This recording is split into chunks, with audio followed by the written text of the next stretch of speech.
SDK.finance. In this video, we'll walk through how the OTP confirmation feature works, how to configure it at both the system and user levels, and how to use it when confirming sensitive operations. The OTP confirmation feature adds an extra layer of security by requiring users to verify their identity when performing sensitive actions.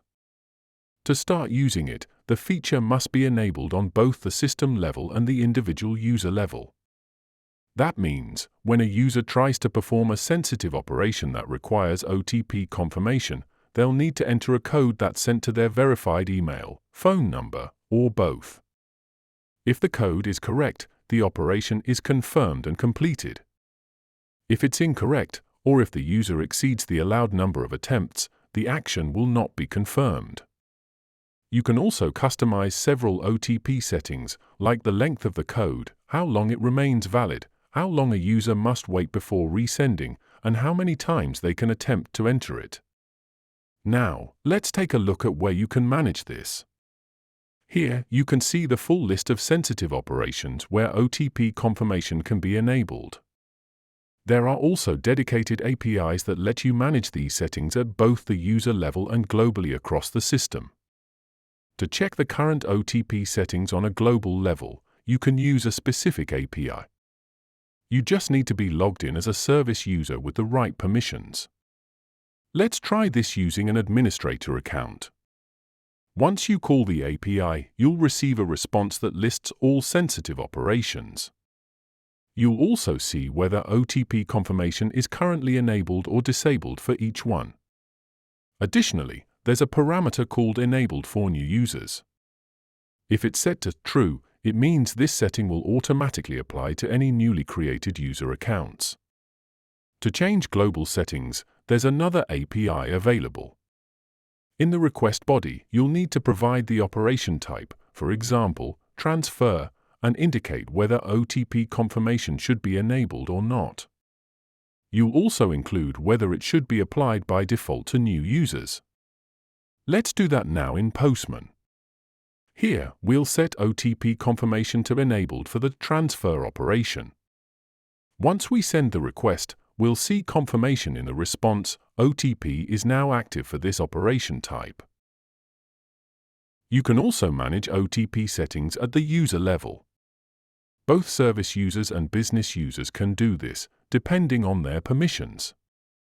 To view a specific user's OTP settings, use the corresponding API and provide the user ID as a parameter.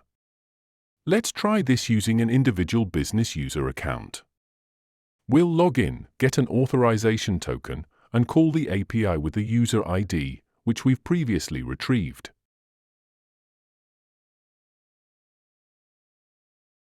The response shows the list of operations and their OTP confirmation statuses for this specific user. Just like with the global settings, there's an API that lets you manage user-level OTP confirmation.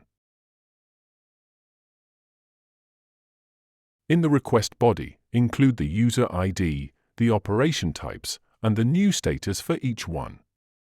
You can specify one or multiple operations, for example, transfer and withdrawal. Once submitted, the API confirms the change. Keep in mind, and this is important, for OTP to be triggered, it must be enabled at both levels, global and user. If it's only enabled on one and not the other, the system won't prompt for OTP.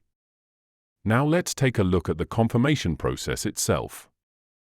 There are three key APIs here. To view the list of pending confirmations for a user,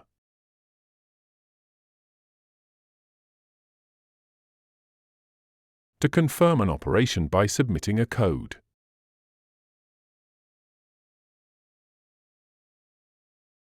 to resend the OTP code in case it wasn't received.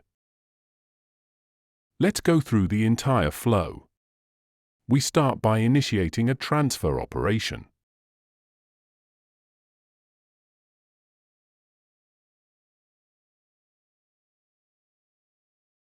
The API response shows that the status is waiting for approval.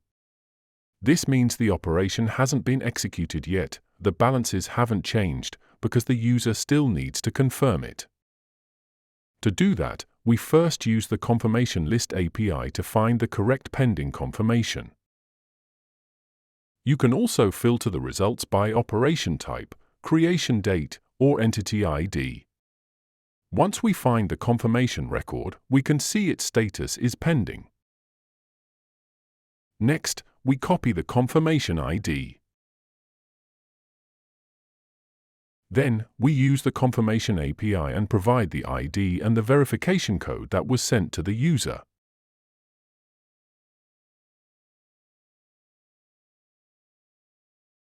We'll enter the correct code now. And as you can see, the response shows that the confirmation status is accepted. This means the operation is confirmed and the transfer has now been executed. If the user didn't receive the code, they can use the resend API. Let's initiate another transfer to demonstrate this. Again, it appears in the confirmations list as pending. To resend the code, we call the resend API and provide the confirmation ID and the operation type. This will mark the previous code as invalid and send a new one. Now, it's important to understand that the previous code will no longer work. If the user tries to confirm the operation using the original code after resending, the confirmation will fail. Only the new code is valid now. Let's enter the old code. As expected, the system rejects it. Now we enter the new code that was just sent, and the operation is confirmed successfully. And that's how the OTP confirmation flow works, from global and user-level configuration to full execution and validation using the API. Thanks for watching.